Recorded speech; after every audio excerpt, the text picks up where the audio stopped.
네, 여러분 안녕하세요. 평균장입니다. 현재 장을 보면은 양봉이 계속되고 있어서 정말 마음이 심란하실 겁니다. 또한 FOMC에서 별 얘기가 없으면은 그냥 쏘는 거 아닌가? 이런 걱정을 하고 계시겠죠. 저가를 놓쳤다거나 아니면 수익을 놓쳤다거나 이런 식이 되거나 이런 생각을 하고 계실 텐데 저는 잘 모르겠습니다. 지금 제가 느끼는 감정은 이때랑 똑같아요.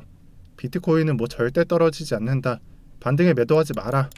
그냥 쭉 들고 가면 된다. 절대 이 가격 두 번 다시 안 나온다. 이런 사람들이 많았고 그때가 정말 댓글에 많았었는데 롱스톤들 다 런했습니다. 그래서 지금 위치에서도 조금 반등 나오고 좀 상태가 똑같으니까 정말 좀 우연인지 아닌지 모르겠지만 또 똑같은 댓글을 보는 저로서는 이제는 그러려니 합니다. 저 같은 경우에는 이런 장에는 개입을 하지 않고요. 단순히 여러분들이 추세만 보더라도 현재는 하락 파동 안에서 차트가 그려지고 있다는 게 눈에 보이실 겁니다. 네, 그래서 이런 하락 파동 외에는 저는 생각을 비워두고 있고요.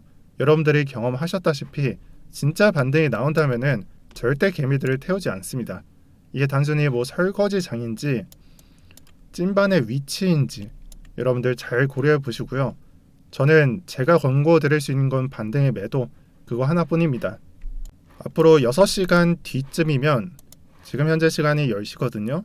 그래서 6시간 뒤쯤이면 경제 이슈의 최대 포인트가 될 수 있는 이 1월 FOMC 이후의 성명서 기자회견이 예정되어 있습니다. 일시는 27일 04시와 04시 30분이 되고요.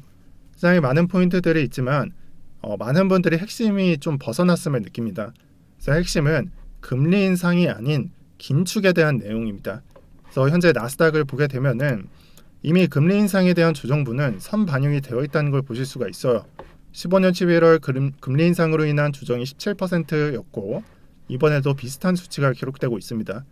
이후 금리 인상에는 15년도 이후 금리 인상에는 정말 타격이 많이 없었지만 그래도 첫 금리 인상만큼은 타격을 줬었다는 걸 한번 체크해 보시고요. 금리 인상은 올해 3회로 예정되어 있고 그렇게 된다면 이 파란색으로 표시된 부분 있죠.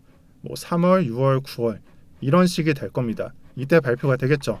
여기서 핵심 포인트가 되는 것은 양적 긴축에 대한 내용입니다. 그래서 올해 예정이 되어 있어서 1월 FOMC 이후의 내용이 중요하게 됩니다. 여러 불안감이 형성되어 있고 첫 번째로 기간에 대한 컨센서스는 만약에 7월에 가깝다면은 대악재가 될 것이고 하반기 11월과 12월에 실행을 한다면 악재 해소로 뭐 상승의 시작이라는 말이 있습니다. 글쎄요. 제가 생각했을 때는 뭐 11월, 12월에 시작하더라도 악재 해소가 맞는지 모르겠습니다. 그리고 두 번째로는 이 매입한 자산의 매도 규모입니다. 여기서는 속도라고 말을 하겠습니다. 여러분, 양적 긴축이 뭔가요?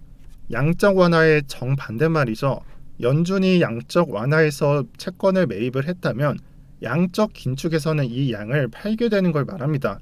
만약 여기서 정말 미친 속도로 줄일 계획을 발표를 한다면 마우스 포인트처럼 그럼 비트가 20K, 뭐 10K를 가더라도 정상일 겁니다. 하지만 18년도처럼 이 양적 긴축을 완만하게 자산을 축소한다면 이 시기의 하락은 좀 불가피하긴 하지만 그냥 무난한 장이 될 겁니다. 여기서 제 생각은 파월은 구체적으로 표현을 할 것 같지 않습니다. 그래서 파월의 청문회나 연설을 자주 보시는 분들은 잘 아실 거예요. 그냥 말을 둘러댈 것으로 추측을 하고 있고요. 하지만 공포감은 좀 조성할 것을 확실히 보고 있습니다. 그래서 예를 들어서 뭐 구체적인 시기, 규모, 뭐 예를 들면 7월에 얼마를 이제 양적 긴축을 하겠다 이런 걸 동시에 말하지 않겠지만 우리는 이번 연도 안에 뭐 또는 빠른 시기에 이 일을 해결하기 위해서 뭐 금리 인상의 수단을 사용할 것이다 이런 식으로 표현을 할 것을 예측 중에 있습니다. 오늘 내용으로서는 여러분들이 조심해야 될 이슈들을 말씀드리겠지만 일단 저는 이런 장에 적극적으로 개입을 하지 않습니다. 그래서 비트코인 추세는 아까 설명을 드렸고 알트코인으로 본다면 이더리움의 추세가 극복이 되어야 되는데요. 지난주 주봉을 보게 되면은 음봉으로 그냥 여기까지는 괜찮았는데 그냥 괜찮겠지라고 생각을 했는데 완전히 추세를 죽여버렸습니다. 그래서 알트코인조차도 이더리움의 추세가 회복이 안 된다면은 저는 알트코인 매매는 잘 모르겠습니다. 그래서 이번 장에 좀 참여를 해야 된다. 나는 좀 돈을 좀 복구해야 된다라고 마음 먹으신 분들은 매몰 비용을 잘 고려를 해보세요. 내가 얼마를 잃었으니까 절반이라도 몇 퍼센트라도 조금씩 복구를 해야 돼. 이게 좀 저로서는 되게 말리고 싶은 그런 감정이 들긴 하는데 한 번씩 생각을 해보시는 게 좋겠습니다. 그래서 궁극적으로는 한 번 죽은 추세는 되살리기가 정말 힘들다라는 것을 말씀드리고 싶고요. 그리고 28일에 예정되어 있는 이벤트 말씀을 드릴게요. 일단 그 말씀 드리기 전에 오늘 내일이면은 이 설날 이벤트도 종료가 됩니다. 그래서 고정 댓글 참고해 보시면은 VVIP 소개 링크를 띄워드렸고 수익률과 매매를 어떻게 진행을 했었는지 자세하게 볼 수가 있고요.